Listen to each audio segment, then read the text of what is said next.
The winter of 1883 came down on the Dakota Territory like a hammer. It was not a gentle slide into dormancy, but a sudden, violent freezing of the world. The land, which had been a sea of grass just months before, became a hard, white desert, unforgiving and vast. For the settlers in the small, unnamed cluster of cabins huddled by the bend of a frozen creek, the cold was not merely an inconvenience, it was a predator.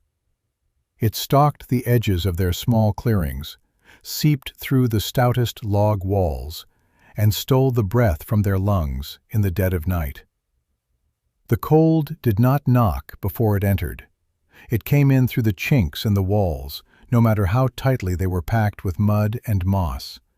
It crept up from the floorboards, a relentless chill that no fire seemed to conquer. It painted the inside of the windows with intricate, beautiful patterns of frost that were, in truth, warnings of its victory. The settlers, hardy people who had come west with dreams of land and independence, found themselves in a constant losing battle.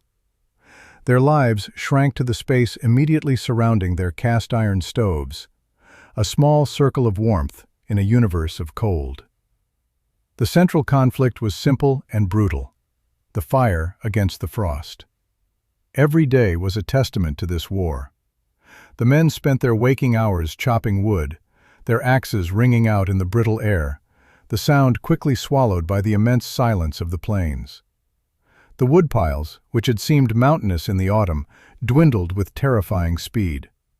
A log cabin, the very symbol of frontier self-sufficiency, proved to be a sieve for heat. The fire roared, consuming oak and ash with a desperate hunger. But the warmth it generated fled almost as soon as it was born, escaping into the hostile air. Families would wake to find their water buckets frozen solid, a crust of ice on the blankets covering them, their own breath hanging in pale clouds before their faces. This struggle was universal. In every cabin, the same story unfolded. The family of John Carter, a farmer with 4 young children, burned through their winter wood supply by the first week of December.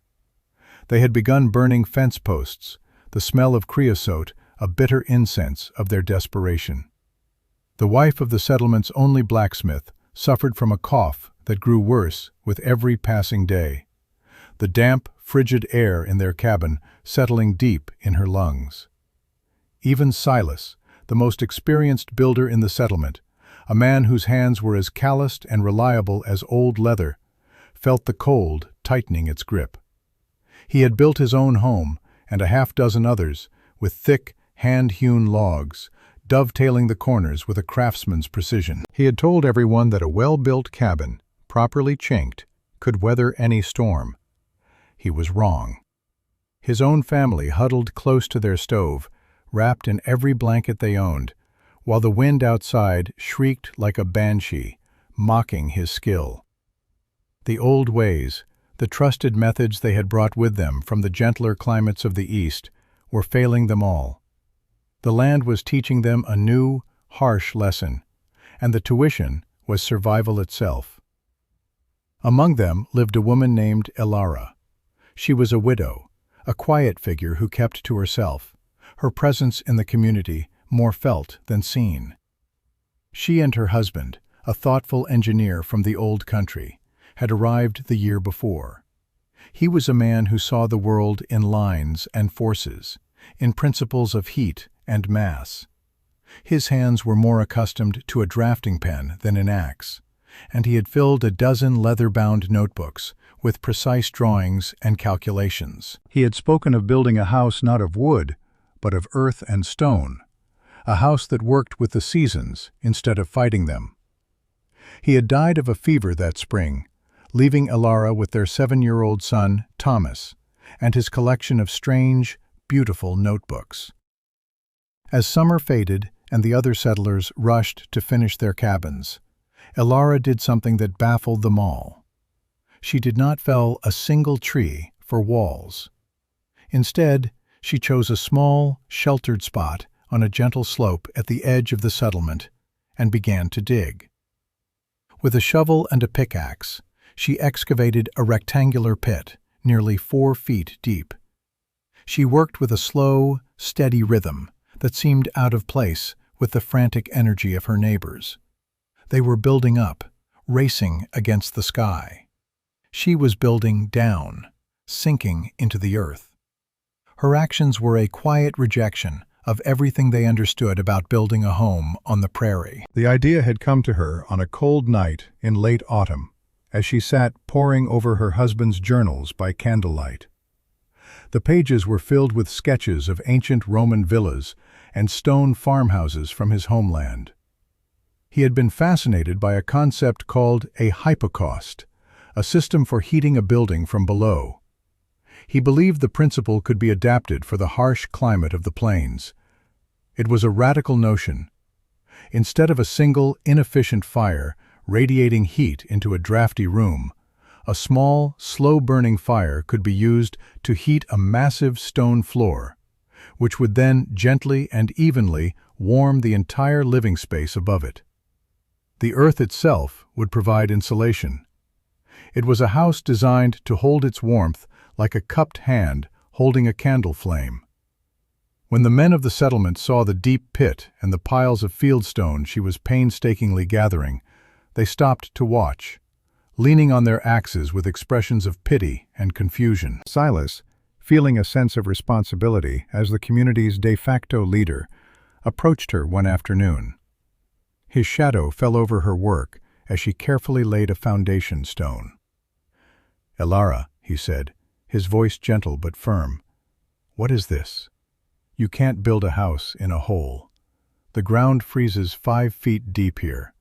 It will heave and crack your stones to pieces. You're building your own tomb." He meant it as a kind warning, an offer of help to build a proper cabin for her and the boy. Elara looked up at him, her face smudged with dirt, her hands raw. "The frost will not reach it," she said, her voice quiet but certain. "The heat from below will keep it away."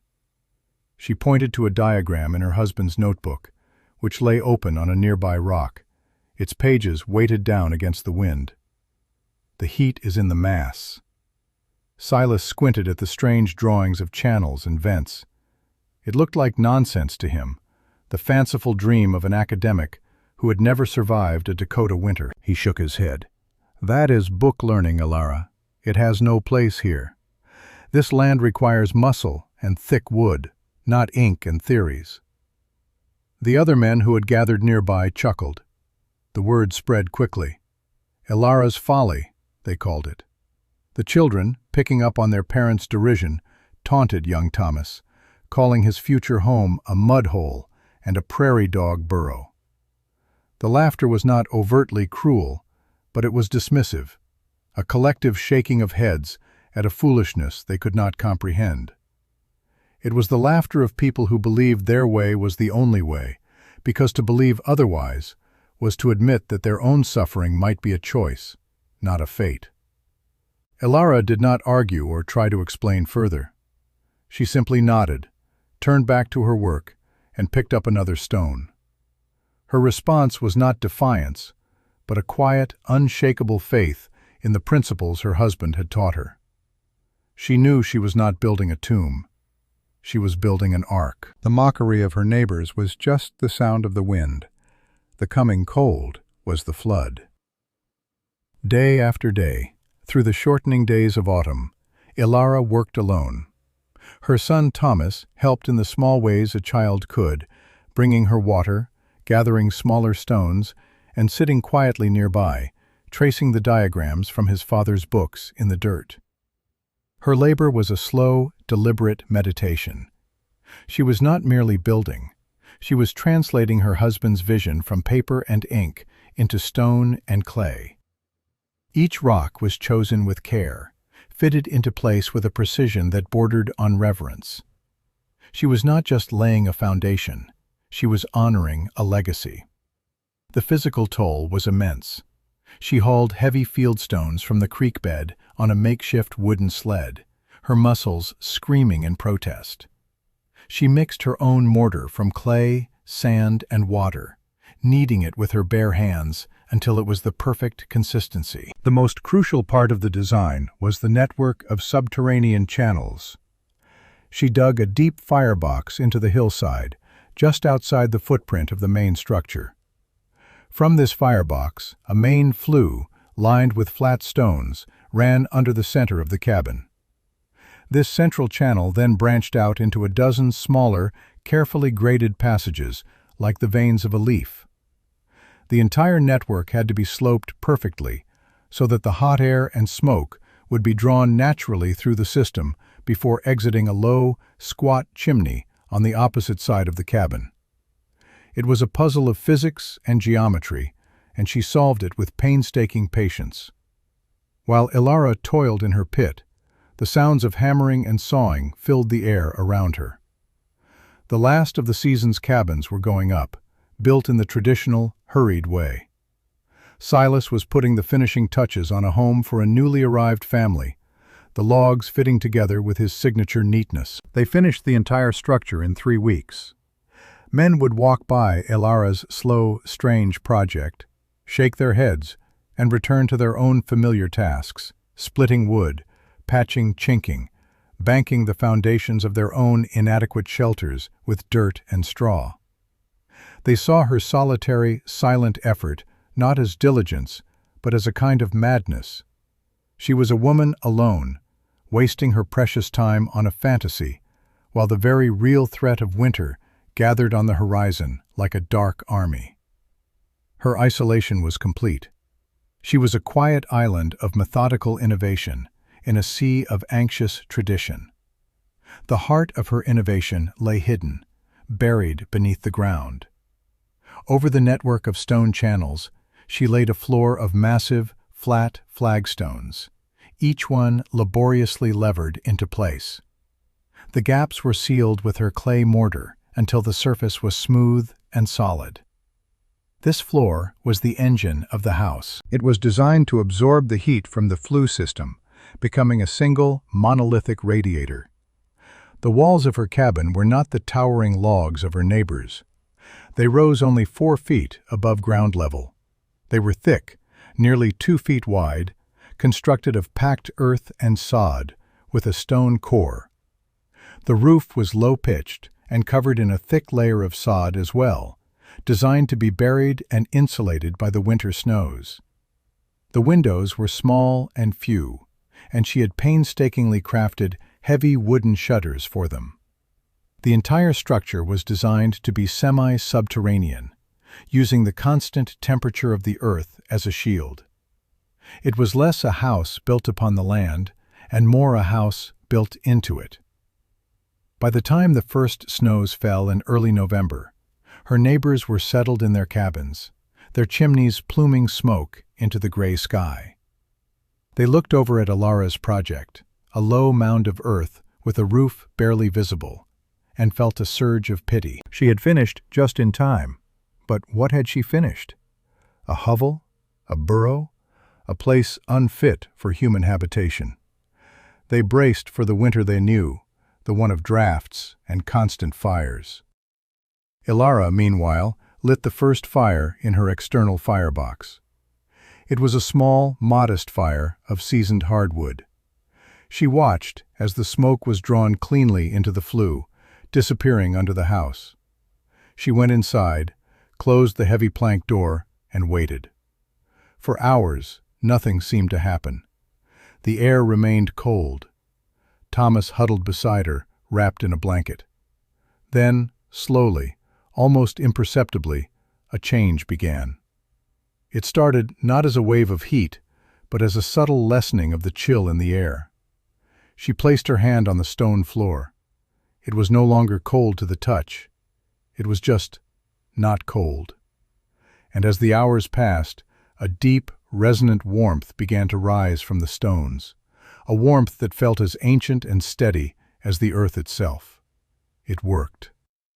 The storm arrived in the second week of January. It came not with the fury of a blizzard, but with the chilling silence of an Arctic invasion. The wind died down to an unnerving whisper, and the sky turned a strange, luminous gray.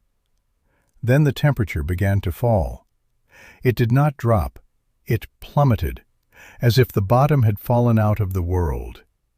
The settlers called it the White Death, a cold so profound it felt like a physical presence, an entity that could freeze the very soul. The mercury in their few thermometers sank to the bottom and stayed there.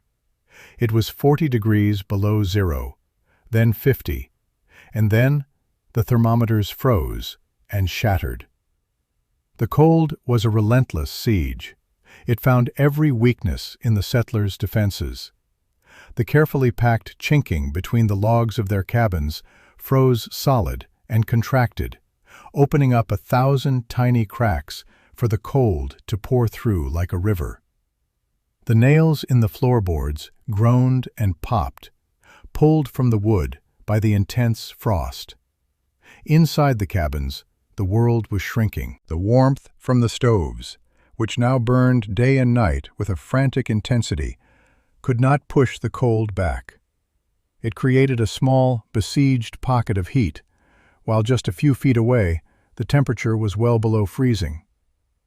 Water left in a bucket only 10 feet from a roaring fire would turn to solid ice in under an hour. In Silas's cabin, the situation was dire. Despite having the best-built house in the settlement, he was losing the battle. He had stuffed rags and straw into every crack he could find, but the drafts were like knives, sharp and cruel. His wife, Martha, lay in bed, her breathing shallow, her face pale. The children were bundled in so many layers they could barely move, their small faces pinched with cold and fear. The woodpile was disappearing at an alarming rate. He had already burned a chair and was now looking at the wooden chest his grandfather had built, his heart aching at the thought. The air was thick with smoke from the overworked stove, but it was a bitter, acrid smoke that offered no comfort. He was the master builder, the man everyone trusted, and his masterpiece was failing. His pride had frozen and shattered, just like the thermometers. He felt a cold deeper than the one outside, the cold of failure, the chilling realization that his knowledge was worthless against this enemy. Across the snow-covered expanse, in the low, unassuming mound that was Ilara's home, a different reality existed. Outside, the world was a frozen hell, the air so cold it hurt to breathe. The wind had picked up again, howling over the roof, piling snow in deep drifts against the earthen walls. But inside, there was a profound and gentle peace. The air was still. There were no drafts. The small windows were covered with their thick shutters, but a soft light came from a single oil lamp. The most remarkable thing was the warmth. It was not the scorching, localized heat of a stove, but an even, pervasive warmth that radiated from the very floor they stood on. The stone flags were a comfortable, steady temperature, warming the air in the room from the bottom up. A small, slow-burning fire in the external firebox, fed only a few logs every few hours, was all that was needed to maintain this incredible comfort. The house was holding its heat, just as the drawings had promised. Ilara and Thomas sat at their small wooden table, eating a warm meal of stew. Thomas was in his shirt sleeves. The silence inside was a stark contrast to the screaming of the wind outside, a testament to the thick, insulating walls of earth and sod. The cabin was not fighting the cold, it was ignoring it. It was a pocket of calm, a sanctuary of warmth carved out of the heart of the frozen world. The contrast was absolute. In Silas's cabin, the temperature had fallen to less than 20 degrees. Breath hung in the air like ghosts. The family was huddled together under a mountain of blankets, shivering uncontrollably. They had burned through 3 cords of wood in a week, and the pile was nearly gone. Desperation was a palpable thing, a metallic taste in the back of the throat. In Ilara's cabin, the air was a steady 65 degrees. She had used less than half a cord of wood in the same amount of time. Her son slept peacefully in his small bed, warm, and safe. The difference was not just in degrees of temperature, but in degrees of hope. One home was a scene of frantic, failing struggle. The other was a bastion of quiet, effortless survival. Sometime after midnight, when the storm was at its most ferocious, a breaking point was reached in Silas's home. Martha's breathing became ragged, and a fever had taken hold. He knew, with a certainty that chilled him more than the air, that she would not survive until morning in that cabin. A desperate, half-mad thought seized him. Ilara's folly. The woman in the hole in the ground. He had to know. Was she frozen solid? A monument to her own foolishness? Or had her insane idea somehow worked? He had to see. Pulling on his heaviest coat and wrapping a scarf around his face, he plunged out into the storm. The wind hit him like a physical blow, stealing the air from his lungs. The snow was waist-deep, a thick, suffocating powder. Every step was a monumental effort. He fought his way across the 100 yards that separated their homes, a journey that felt like 100 miles. He was driven by a single, desperate question. When he finally reached the low mound of her home, he could barely see it through the swirling snow. There was no smoke rising from the chimney, which confirmed his worst fears. He hammered on the thick plank door with a frozen fist, shouting Ilara's name, his voice snatched away by the wind. The door swung open. A wave of calm, steady warmth washed over him, so shocking and unexpected that he stumbled back. It was not the fiery blast of a stove, but a gentle, enveloping heat. Ilara stood there, holding a lamp, her expression calm. Thomas peered out from behind her, his face curious, not fearful. Silas stared into the small, clean room, his eyes wide with disbelief. There was no great, roaring fire. In fact, there was no fireplace at all. There was no stove. The air was clear and breathable, not choked with smoke. "How?" he stammered, the word cracking in the cold. "Where is your fire?" Ilara looked down at the stone floor, then back at him. "It is under your feet," she said simply. Silas stepped inside, his boots clumping on the stone. He reached down with a trembling, gloved hand and touched the floor. It was warm, a deep, impossible, life-giving warmth. It radiated up through the soles of his boots, a sensation so alien and miraculous, it felt like a dream.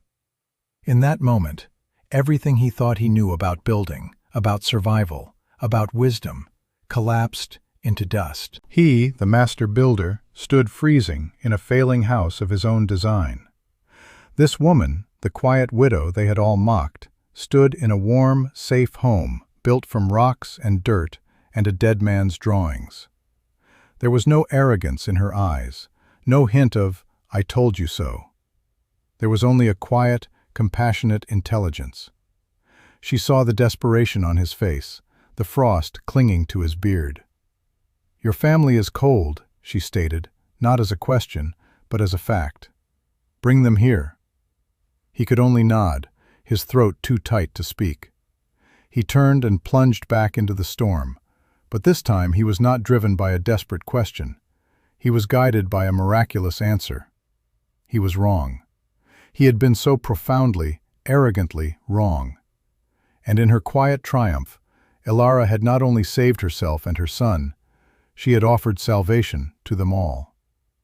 Silas returned minutes later, half carrying Martha, with his 2 children stumbling behind him through the deep snow. When Ilara opened the door to them, they collapsed into the warmth, like refugees reaching a promised land. The children, their faces blue with cold, stopped crying almost instantly as the gentle heat enveloped them. Martha, bundled in blankets, was settled near the center of the room, and a look of profound relief eased the lines of pain on her face. Silas stood numbly, watching his family thaw, the enormity of Ilara's achievement washing over him again and again. He had come expecting to find a tragedy. Instead, he had found a miracle. The storm raged for 2 more days. In that time, Ilara's small, warm cabin became a sanctuary. After seeing Silas's family safe, word had somehow traveled on the wind.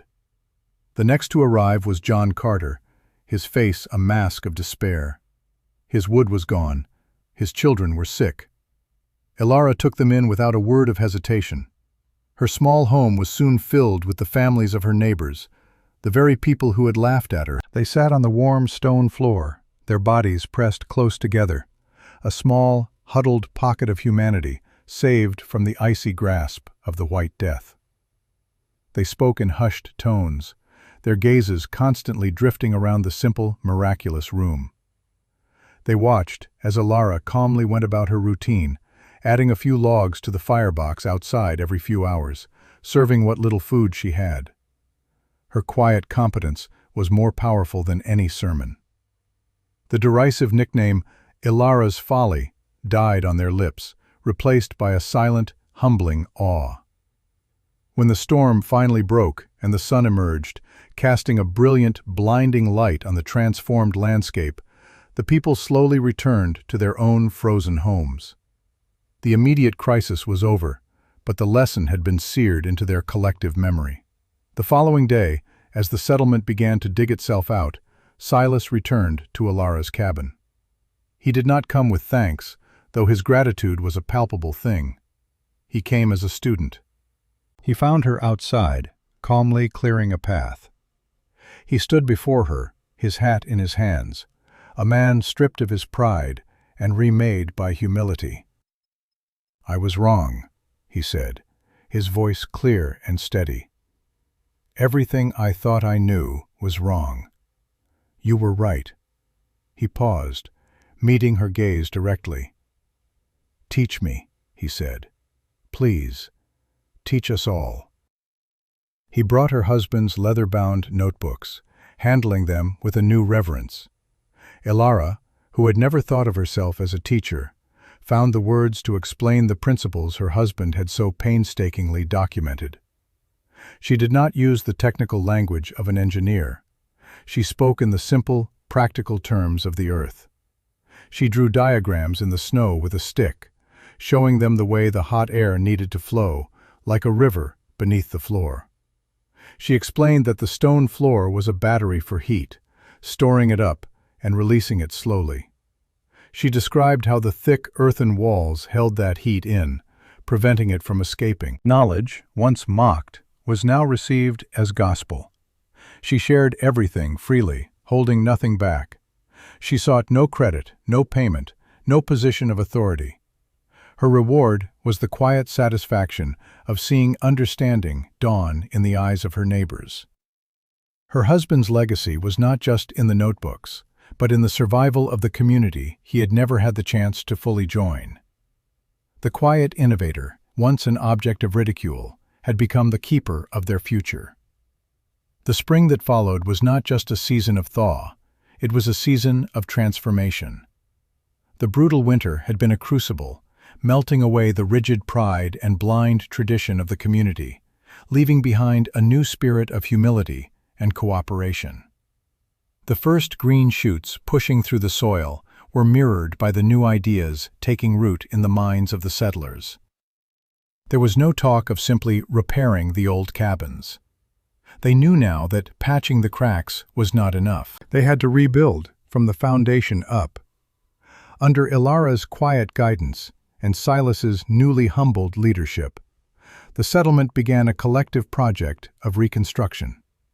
The sound that now defined their days was not the ringing of axes against timber, but the rhythmic chink of pickaxes on stone and the scrape of shovels against earth. Men who had once mocked Ilara's hole in the ground now dug with a feverish determination, excavating the pits for their own warm floor homes. Silas, the master builder of wood, became the most dedicated student of stone and earth. He worked alongside Ilara, absorbing every detail, translating her husband's precise drawings into a practical methodology that other men could follow. The physical landscape of the settlement began to change. Instead of tall, imposing log structures, A new kind of architecture emerged. Low, earth-banked homes, nestled into the gentle slopes, their sod roofs waiting to be blanketed by grass in the summer and snow in the winter. They were building not against the land, but with it.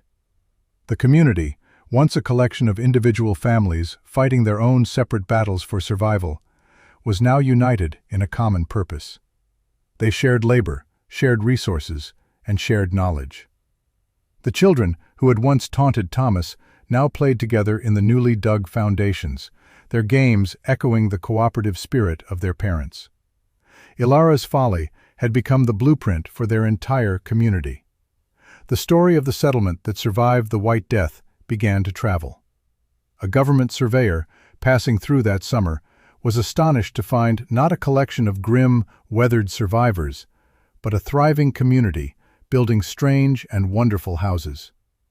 He was invited into one of the nearly finished structures and felt the promise of its design. He sat with Silas and Ilara, sketching the plans for the flue system and the earthen walls into his own logbook.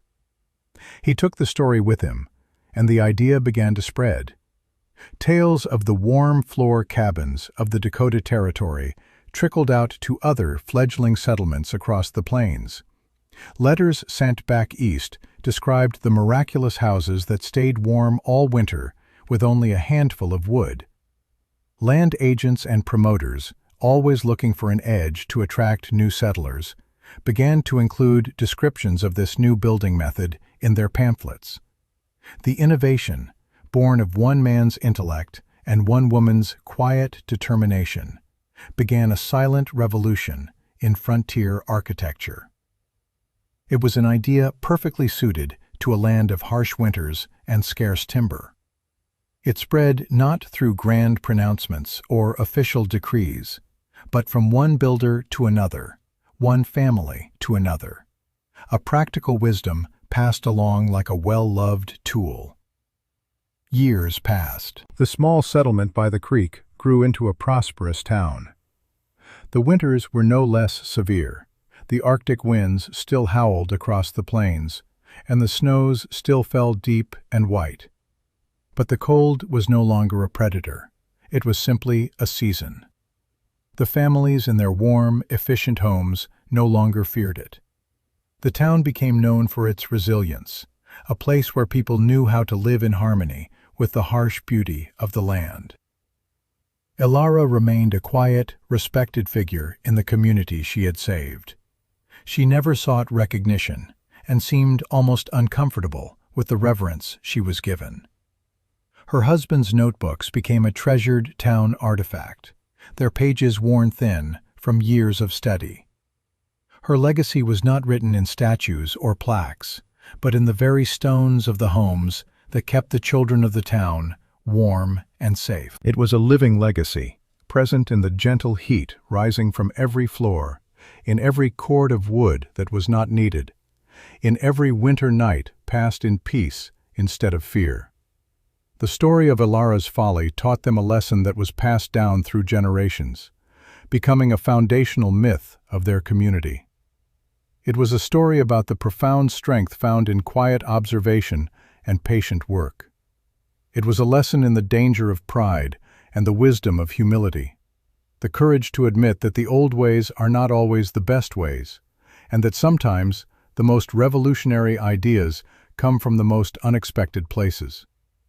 It was a reminder that true innovation is rarely loud or boastful, but often begins with a single, determined person, working alone, guided by a principle that others cannot yet see. The greatest wisdom, they learned, was not in shouting answers, but in listening carefully to the whispers of the earth itself.